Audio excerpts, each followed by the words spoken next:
ಕರ್ತನ ಮುಂದೆ ನಿಮ್ಮನ್ನು ತಗ್ಗಿಸಿಕೊಳ್ಳಿರಿ.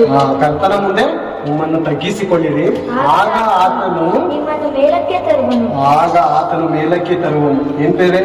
ಕುಗ್ಗಿದ್ದೇವೆ, ಬಿದ್ದಿದ್ದೇವೆ, ಮೇಲಕ್ಕೆ ಎತ್ತಲ್ಪಡ್ಬೇಕು ಅಂದ್ರೆ ಯಾರ ಕೈಯಲ್ಲಿ ಬರ್ಬೇಕು? ನಾವು ದೇವರ ಪ್ರಾಣವುಳ್ಳ ಹಸ್ತದಾಗ ಬಂದ್ರೆ ನಾವೇನಾಗ್ತಿದ್ದೇವೆ? ಎತ್ತೋದಕ್ಕೆ ಆತನ ಶಕ್ತನೇ. ಇಡೀ ಭೂಮಿನೇ ಎತ್ತಿದ್ದಾನೆ ಆತನು. ಭೂಮಿ ಶೂನ್ಯದಲ್ಲಿ ಎತ್ತಿದ್ದಾನೆ. ನಿನ್ನ ಭಾರ ಏನು ಹೇಳು? ಅದನ್ನ ದೊಡ್ಡ ವಿಷಯ ನಾನು ಏನ್ ಬೇರೆ ಚೀಪಾಗಿ ಯೋಚನೆ ಮಾಡ್ತೇನೆ. ಚೀಪು ಚಿಲ್ಲರೆ ಏನ್ ಬುದ್ಧಿಯಲ್ಲಿ ನಂಗೆ ಕೆಲವೊಂದು ಚಿಲ್ಲರೆ ಬುದ್ಧಿ ಇರುತ್ತೆ. ಅಯ್ಯೋ ಇಂಥ ಪರಿಸ್ಥಿತಿನ ಬರಲ್ಲ ನನ್ನ ಹೊರಗಡೆ, ಇಂಥ ಪರಿಸ್ಥಿತಿನ ಆಗಲ್ಲ. ದೇವರು ಶೂನ್ಯದ ಮೇಲೆ ಎಲ್ಲಿ ಎತ್ತಿದ್ದಾನೆ? ಭೂಮಿಯಲ್ಲಿದೆ. ಶೂನ್ಯದ ಮೇಲೆ ತೂಗ ಹಾಕಿದವರು ಯಾರು? ಪರಮಾತ್ಮನು ಶೂನ್ಯದ ಮೇಲೆ. ಎಷ್ಟು ಭೂಮಿ ತೂಕ ಐತೆ ಗೊತ್ತಾ? ವೇಸ್ಟ್ ಬಾಡಿಗಳಿದ್ದಾರೆ ಈ ಲೋಕದಲ್ಲಿ. ವೇಸ್ಟ್ ಬಾಡಿ ಏನೋ ಭೂಮಿ ಮೇಲೆ ಭಾರ, ಭೂಮಿ ಮೇಲೆ ಭಾರವಾಗಿ ಬದುಕ್ತಾ ಇದೆಯಲ್ಲೋ, ಯಾವಾಗ ಸಾಯ್ತೇವೆ ಅಂತ ಅಂತಾರೆ. ಏನೋ ಇವರಪ್ಪ ಭೂಮಿ ಮೇಲೆ ತೂಕ ಹಾಕಿರಂಗೆ.